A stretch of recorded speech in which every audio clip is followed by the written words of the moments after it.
ឈៀងសួយឲ្យកុំបារម្ភអីគ្រាន់តែវះកាត់តូចតាចតើវះរួចជាហើយបងស្រីកុំខ្លាចអីម៉ាក់ខំអញ្ជើញលោកនាងពីក្រុងហ៊ូមកវះកាត់ឲ្យបងផ្ទាល់មកណាគ្រាន់តែវះដុំសាច់ចេញគឺលេងអីហើយមេកញ្ជ្រងតូចមុខដូចម៉ែបង្កើតវាបេះបិទគួរឲ្យខ្ពើមណាស់ឆ្លៀតឱកាសនេះវេសបូនឯងចោលមកទៅមើលទៅតើឯងយកអីទៅប្រជែងជាមួយចៅឌីកូនឯងទៀតឈៀងសួយទ្រាំបន្តិចទៅណាផ្លែតអីជាហើយចាំអូនចេញពីពេទ្យពួកយើងរៀបការភ្លាមហ្មងខ្ញុំមិនទាន់ស្លាប់ទេខ្ញុំកើតជាថ្មីហើយត្រឡប់មកឆ្នាំ1979ដែលពួកគេបោកខ្ញុំថាវះដុំសាច់តែតាមពិតចង់វេសបូនខ្ញុំចោលនៅលើគ្រែវះកាត់ចង្រៃនេះ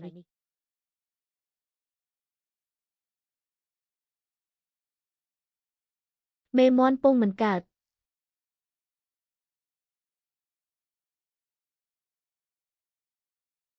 រួចរាល់ហើយត្រៀមដាក់ថ្នាំសន្លប់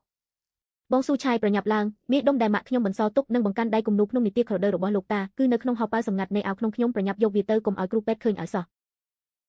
ថាម៉េចមាសដុំនឹងបង្កាន់ដៃគំនូក្នុងនីតិខរដូវអេ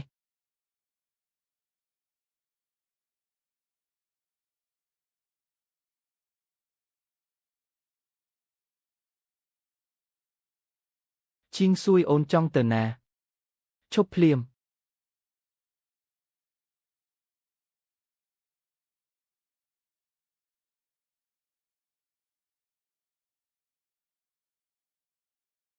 ស៊ូឈៀងសួយចេញមកក្រៅភ្លាមបើមិនព្រមចូលបន្ទប់វះកាត់វិញទេអូននឹងស្លាប់មិនខាននេះជាហួយយាងជើតាមិនក៏คล้ายជាមនុស្សរុក្ខជាតិទៅវិញ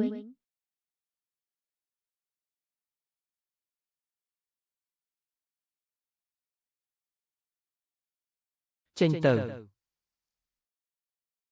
អ៊ីច្រឡំទេដឹងប្រហែលជាភ័យពេកហើយស៊ូឈៀងសួយបងដឹងថាអូននៅទីនេះចេញមកទៅបន្ទប់វះកាត់វិញភ្លាមជប់ភ្លាមឯងជាអ្នកណានរណាឲ្យសិតឯងចូលបន្ទប់វះកាត់ពិសេសនេះទិញពួកគេចេញទៅខ្ញុំមកកូនក្រមុំខ្ញុំតាខ្ញុំឃើញនាងរត់ចូលមកនាងមានជំងឺឆ្លងខ្ញុំបារម្ភខ្លាចឆ្លងដល់សមិទ្ធម្នាក់នេះឯងទៅតែមានជំងឺឆ្លងមេគ្រួសារឯងឆ្លងទាំងអស់ហ្នឹងកូនក្រមុំហេខ្ញុំមិនខ្វល់ថាពីមុនពួកឯងមានទំនាក់ទំនងអីទេអ្នកដែលគេងនៅលើក្រែនេះគឺកូនប្រុសខ្ញុំហ៊ូយានជើសមិទ្ធសូមសហការផងខ្ញុំគ្មានចិត្តមានអាក្រក់ទេកុំចាប់ពួកយើងអីពួកយើងមកកូនអ្នកជំងឺពិតមែនតាអ្នកមីងជួយខ្ញុំផងពួកគេចង់ចាប់ខ្ញុំទៅវះកាត់យកស្បូនចេញខ្ញុំអត់មានជំងឺអីទេគ្រូទីប្រាប់ថាជោគវាសនាខ្ញុំពិសេសណាស់ត្រូវតែរៀបការជាមួយវីរបុរសជាតិដែលមានពិការភាពទើបអាចរំលាយគ្រោះចង្រៃបានខ្ញុំអាចជួយឲ្យលោកហ៊ូដឹងខ្លួនឡើងវិញបានបើមិនអញ្ចឹងទេខ្ញុំរស់មិនផុតឆ្នាំនេះឡើយនាំសំណាងអស់ហេនាងអាចធ្វើឲ្យគេដឹងខ្លួនពិតមែនឬមេបោកប្រាស់ចេញទៅនរណានិយាយនឹងពិតមែនចាគ្រូទីថាខ្ញុំមានរិស័យលើកស្វាមីណាស់ពិសេសគឺអ្នកដែលមានបារមីខ្លាំងពូកែតែម្ដងកូនប្រុសខ្ញុំឈឺយូរហើយគ្រូពេទ្យក៏អស់សង្ឃឹមដែរបើអញ្ចឹងឡស៊ូឈៀងសួយចាប់ពីពេលនេះទៅគឺកូនប្រសារពេញច្បាប់របស់គ្រួសារហ៊ូយើងទៅថ្ងៃមុខបើនរណាហ៊ានប៉ះពាល់នាងគឺស្មើនឹងប្រឆាំងនឹងគ្រួសារហ៊ូទាំងមូលទិញពួកគេចេញពីមន្ទីរពេទ្យទៅបើហ៊ានមកបង្កចំនួនទៀតចាត់ការតាមច្បាប់ភ្លាមសមិទ្ធហ៊ូយើងចៅសុំទោសផងណាសុំខ្ចីឈ្មោះបងដើម្បីការពារខ្លួនសិនហើយមេស្រីចង្រៃហ៊ានបោកម៉ាក់អញផងអេ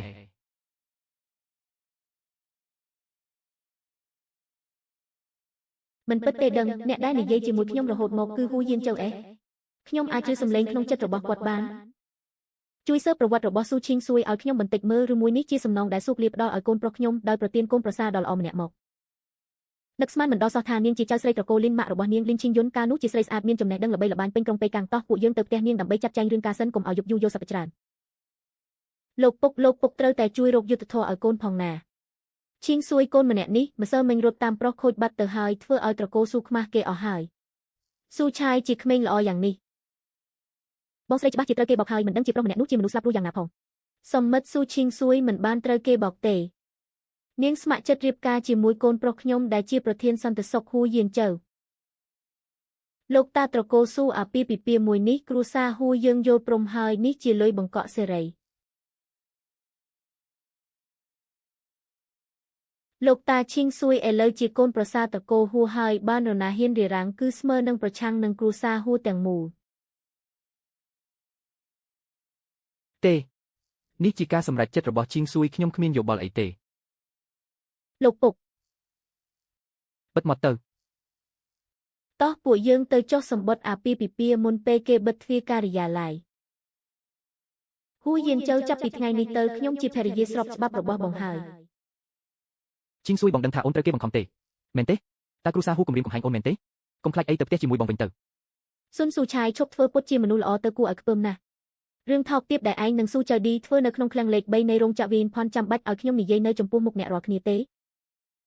ស៊ូឈីងស៊ុយឯងនិយាយបង្កាច់បង្ខូចពួកយើងខ្ញុំនឹងបងខ្លាចគ្មានរឿងអីជាមួយគ្នាទេគ្រប់គ្រាន់ហើយបើហ៊ានមកបង្ករឿងទៀតសន្តិសុខយើងនឹងអញ្ជើញទៅផឹកតែមិនខាន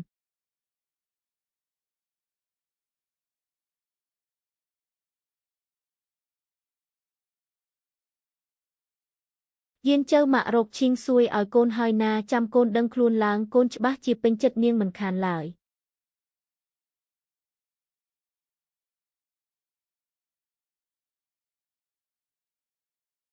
ស៊ូឈីងស៊ុយនាំអញទៅផ្ទះវិញព្រះឲ្យខ្ញុំពិតជាអាចជឿសំឡេងក្នុងចិត្តរបស់គាត់មែនតើម៉ាក់ឬមួយពួកយើងនាំយានជើទៅផ្ទះវិញទៅប៉ុន្តែគេត្រូវសម្រាប់ព្យាបាលនៅមន្ទីរពេទ្យតាកូនស៊ូឈីងស៊ុយនៅទីនេះខ្ញុំមានគ្រោះថ្នាក់ណាស់ក្នុងមន្ទីរពេទ្យមានពួកលួចរត់ពន្ធបើខ្ញុំស្លាប់នៅទីនេះតើនរណានឹងការពារនាងទៅគ្រោះថ្នាក់អេពួកលួចរត់ពន្ធម៉ាក់ពួកយើងនាំយានជើទៅផ្ទះវិញទៅណាឈីងស៊ុយជួយជូតខ្លួនឲ្យយានជើបន្តិចទៅរួចចាំសម្រាប់ខ្ញុំអេជួយជូតខ្លួនឲ្យគាត់អ្នកម៉ាក់គឺឥឡូវកូនជាប្រពន្ធគេហើយតើមិនចង់ធ្វើទេអីមេស្រីម្នាក់នេះចង់ធ្វើអីហ្នឹងជួយជូតខ្លួនឲ្យបងតើហើយខ្ញុំពិតជារោគទុកដាក់ខ្លួនមែនបើអញ្ចឹងជូតឲ្យស្អាតទៅជូតពេញមួយទូខ្លួនបងទៅថាម៉េចពេញមួយទូខ្លួនហេមិនបានទេយ៉ាងច្រើនត្រឹមពាក់កណ្ដាលខ្លួនខាងលើប៉ុណ្ណោះ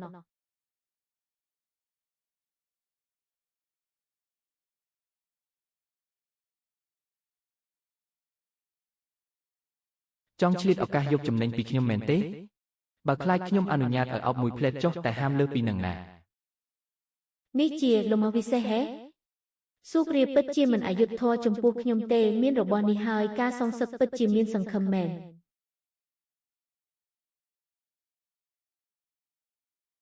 មេស្រីចង្រៃហ៊ានអោបខ្ញុំជាប់យ៉ាងនេះផង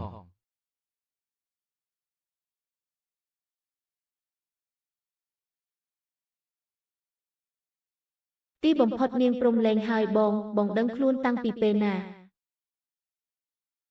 ត្រូវនាងធ្វើបាបពេញមួយយប់ទៅហើយគេងលក់ស្អីទៅខ្ញុំគេងមិនសូវស្ងៀមទេប៉ុន្តែខ្ញុំស្បត់ថាខ្ញុំគ្មានចេតនាអាក្រក់លើបងទេណាជឿជាក់លើខ្លួនឯងទៅកុំគិតរឿងផ្ដេសផ្ដាសអីវាល្អសម្រាប់ពួកយើងទាំងពីរនាក់ទេខ្ញុំជួយបងស្លៀកពាក់ណាឈីងស៊ុយកូនទាំងពីរមិនអីទេមែនទេម៉ាក់ពួកយើងគេងលក់ស្រួលណាស់ចាឈីងស៊ុយកូនត្រូវដឹងរឿងខ្លះគ្រួសារអ៊ំធំរបស់យានជើចង់ឲ្យគេគេងមិនដឹងខ្លួនរហូតដើម្បីដណ្ដើមយកកេរ្តិ៍ឈ្មោះរបស់គេពួកគេចង់លេបត្របាក់ទាំងរស់អេយានជើនៅមានជីវិតនៅឡើយតើដូចនេះឈីងស៊ុយកូនត្រូវតែខំប្រឹងឡើងណាខ្ញុំអេកូនឯងនិយាយថាអាចនាំសំណាងល្អឲ្យគេតើបើមិនបានទេយ៉ាងហោចណាស់ក៏ត្រូវបន្សល់ទុកកូនចៅឲ្យគេដែរយកកូនអេក្នុងគម្រោងជីវិតខ្ញុំមិនទាន់មានរឿងនេះទេណាយានជើបងប្រញាប់ដឹងខ្លួនឡើងណានាងគិតថាខ្ញុំមិនចង់ដឹងខ្លួនទេអីសូម្បីតែក្នុងយោសពក៏ខ្ញុំចង់ដឹងខ្លួនដែរស៊ូឈីងស៊ុយប្រសិនបើខ្ញុំមានគ្រោះថ្នាក់អីសូមជួយមើលថែម៉ាក់ខ្ញុំផងបើក្នុងរយៈពេល1ឆ្នាំបងមិនដឹងខ្លួនទេខ្ញុំនឹងយកទ្រព្យសម្បត្តិរត់ចោលបងមិនខានម៉ាក់ខ្ញុំចាត់ទុកថាម៉ាក់សុំអង្វរកូនចុះណា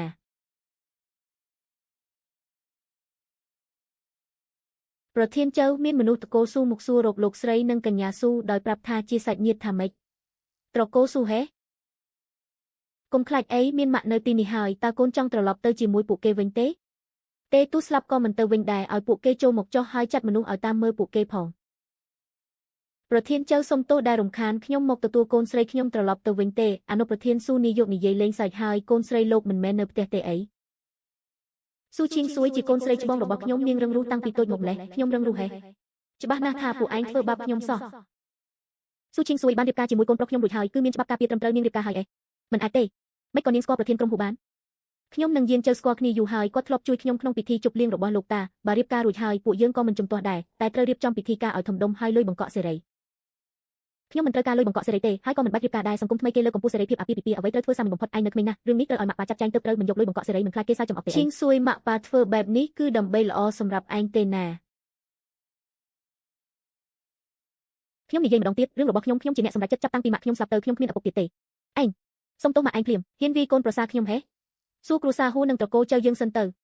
បើឈីងស៊ុយមិនទទួលស្គាល់ពួកឯងទេទៅថ្ងៃមុខកុំមកបៀតបៀននាងទៀតឲ្យសោះកូនល្ងងចាប់ពីពេលនេះទៅទីនេះជាផ្ទះរបស់កូនហើយអនុប្រធានស៊ូអញ្ជើញត្រឡប់ទៅវិញចុះ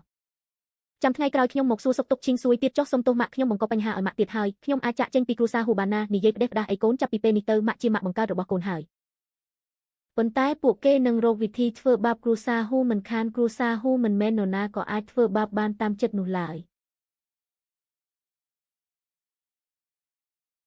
តើខ្ញុំអាត្មានិយមពេកទេដែលនាំរឿងក្តៅក្រហាយមកឲ្យគ្រួសារហ៊ូនិងត្រកូលចៅបែបនេះថែមទាំងយកយានចៅមកធ្វើជាខែការពារខ្លួនទៀតស៊ូឈីងស៊ុយយកសពក្នុងថតទោសសេលីខិតរួចបើកថតទៅនៅក្រោមព្រៃទៅលុយច្រើនម្លេះ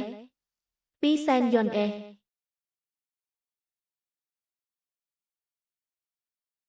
ខ្ញុំមិនបានឃើញអីទេណាកូនក្មេងល្ងងក្នុងនាមនាងរៀបការជាមួយខ្ញុំហើយនាងជាប្រពន្ធខ្ញុំលុយទាំងនេះគឺសម្រាប់នាងប្រើប្រាស់ចុះបងមិនមែនចង់ឲ្យខ្ញុំជួយលាងលុយយកគាត់ទេមែនទេលុយនេះស្អាតស្អំទេនាងអាចចាត់ទុកជាការខ្ចីឬមួយជួយធ្វើការឲ្យខ្ញុំក៏បានជួយធ្វើការអីទៅគិតលុយយ៉ាងម៉េចដែរ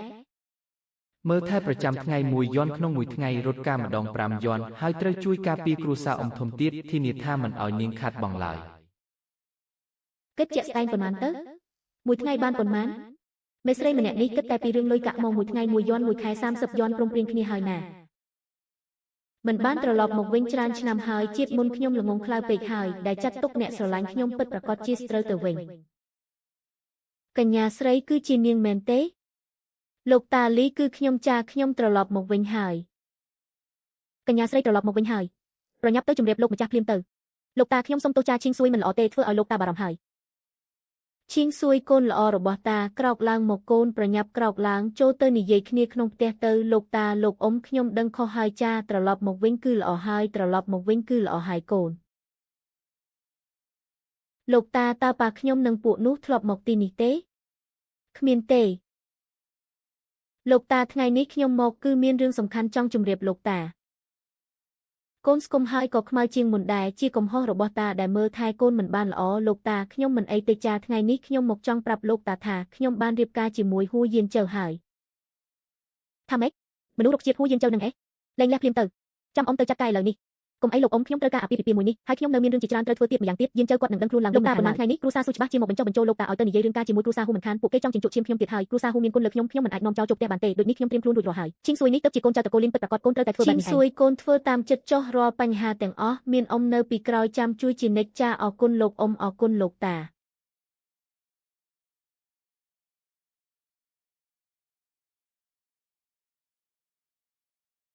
ឈីងស៊ុយមកហើយមហូបចុងក្រោយបង្អស់ថ្ងៃនេះអបអសាទរការរៀបការរបស់កូនទាំងពីរញ៉ាំបន្តិចទៅណាចាក់ខ្ញុំញ៉ាំជាមិត្តម៉ាក់ចុះ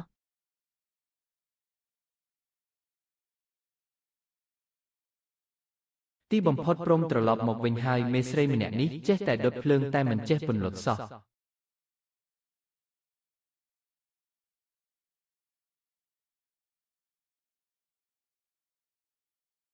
ម៉ាក់របស់បងល្អណាស់គាត់ហត់នឿយខ្លាំងណាស់ចិត្តទ្រាំលែងបានហើយអ៊ំធំច្បាស់ជាបង្កបញ្ហាទៀតហើយនាងត្រូវតែប្រញាប់ដឹងខ្លួនឡើងដើម្បីជួយការពារម៉ាក់ខ្ញុំជួយខ្ញុំមួយរឿងទៅជួយតាក់ទងទៅដូនធានជឿប្រាប់គេថាខ្ញុំមានគ្រោះថ្នាក់រួចអចិន្តិចិនទៅស៊ើបការពីគ្រួសារអ៊ំធំបងប្រុសយានជើនេះជាការងារពីរឿងណាស៊ូឈីងស៊ុយពួកយើងឥឡូវនេះស្ថិតនៅលើទូកតែមួយហើយទេខ្ញុំនៅលើទូកតែមួយជាមួយម៉ាក់បងទេតើធ្វើតាមអ្វីដែលខ្ញុំប្រាប់ទៅលុយនៅក្រោមគ្រែគឺជារបស់នាងទាំងអស់ចុះបើលែងលះគ្នាហើយបងហាមដកវិញណានៅក្នុងទូមានសៀវភៅកត់ត្រាមួយកូដលេខ1គឺឈិនធីចិនលេខ3គឺដូធានឈឺគ្រាន់តែប្រាប់ពួកគេថានាងជាប្រពន្ធរបស់ហ៊ូយានជើរួចនិយាយតាមអ្វីដែលខ្ញុំបានបង្រៀនទៅជាការស្រេច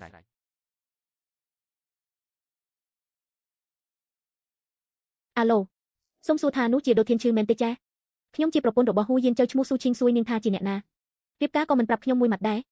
នៅចាត់ទុកខ្ញុំជាបងប្អូនទៀតអត់ហ្នឹងគាត់រងរបួសខ្លាចជាមនុស្សរុកជាតិហើយត្រូវការឲ្យបងត្រឡប់មកវិញជាបន្ទាន់ថាម៉េចបងយានជើគាត់ល្អស្អែកព្រឹកខ្ញុំទៅដល់ភ្លាមអាឡូសុំសួរថាជាឈិនធីចិនមែនទេចាខ្ញុំជាប្រពន្ធរបស់ហ៊ូយានជើប្រាប់ឲ្យគេនិយាយជាមួយខ្ញុំផ្ទាល់មកគាត់ខ្លាចជាមនុស្សរុកជាតិហើយនិយាយមិនកើតទេយ៉ាងណាក៏ខ្ញុំបានប្រាប់រួចហើយដែរបងចង់មកមិនមកតាមចិត្តម្នាក់ឈ្មោះឈិននោះហាក់ដូចជាមិនសូវជឿខ្ញុំសោះច្បាស់ជាអាម្នាក់នោះនិយាយស្ដីមិនដឹងខ្យល់ធ្វើឲ្យនាងខឹងហើយមើលទៅបើអញ្ចឹងស្អែកទៅរកគេនៅផ្សាររងឹតទៅផ្សាររងឹតគ្រោះថ្នាក់ណាស់ខ្ញុំមិនហ៊ានទៅទេបើអញ្ចឹងមកអង្វរខ្ញុំទៅអេគេងលក់បាត់ហើយហេ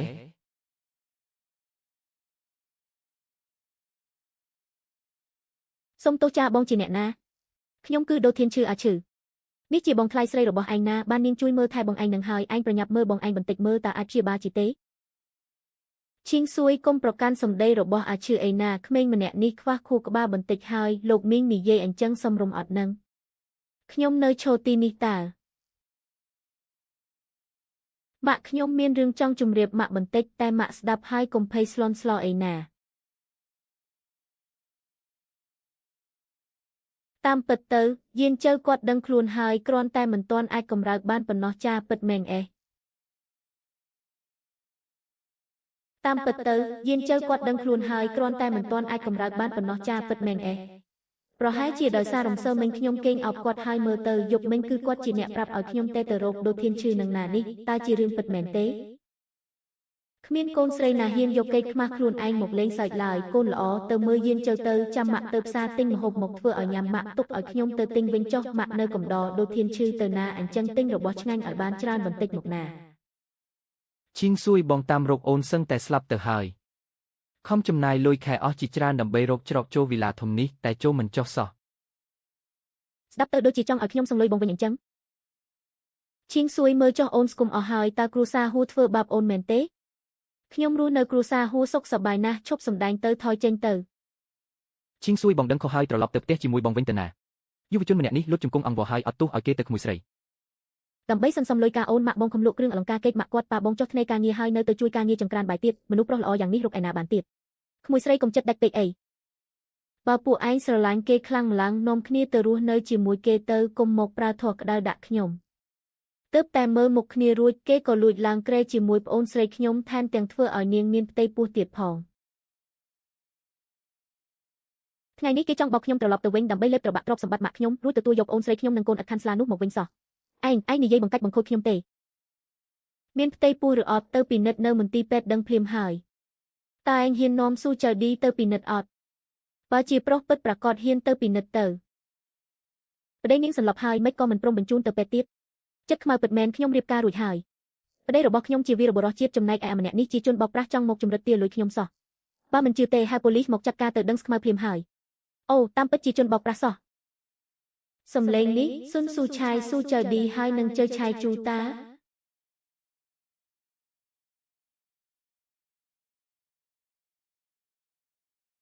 ម៉ាក់ប៉ុន្មានថ្ងៃនេះចៅឌីសម្រាប់នៅទីនេះហើយមើលថែនាងឲ្យបានល្អផងកុំបារម្ភអីម៉ាក់នឹងមើលថែនាងឲ្យបានថត់ត្រឡុកត្រលន់មកនេះជាគ្រឿងអលង្ការនិងលុយកាក់ដែលម៉ាក់ខ្ញុំឲ្យមកបងយកទៅប្រើប្រាស់សិនទៅចៅឌីរបស់នេះអូនទុកខ្លួនឯងចុះបងជាប្រុសពេញលក្ខណៈមិននឹងអាចយកលុយអូនបានទៅ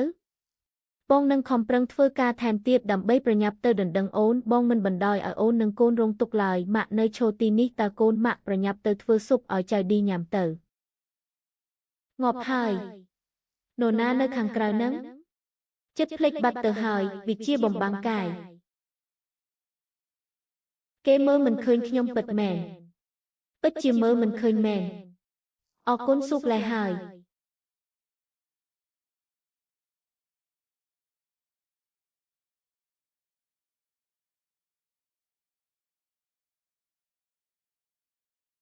នោះជាខ្សែក្រមាសនិងកងដៃរបស់ខ្ញុំតាញ៉ាំមាន់ឲ្យឆ្ងាញ់ចុះមិនបាច់អរគុណខ្ញុំទេ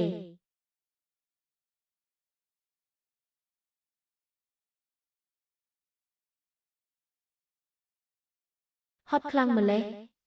គ្រាន់តែធ្វើដំណើរពីក្បាលផ្លូវមកដល់វីឡាសឹងតែសន្លប់ទៅហើយមើលទៅរបស់នេះមិនអាចប្រើផ្ដេសផ្ដាសបានទេពិសេសគឺពេលស្មារតីមិនសូវល្អថែមទាំងមានពេលកំណត់ទៀតយល់ហើយរបស់ការពារជីវិតមិនអាចយកមកប្រើជំនួសជើងដើរបានឡើយ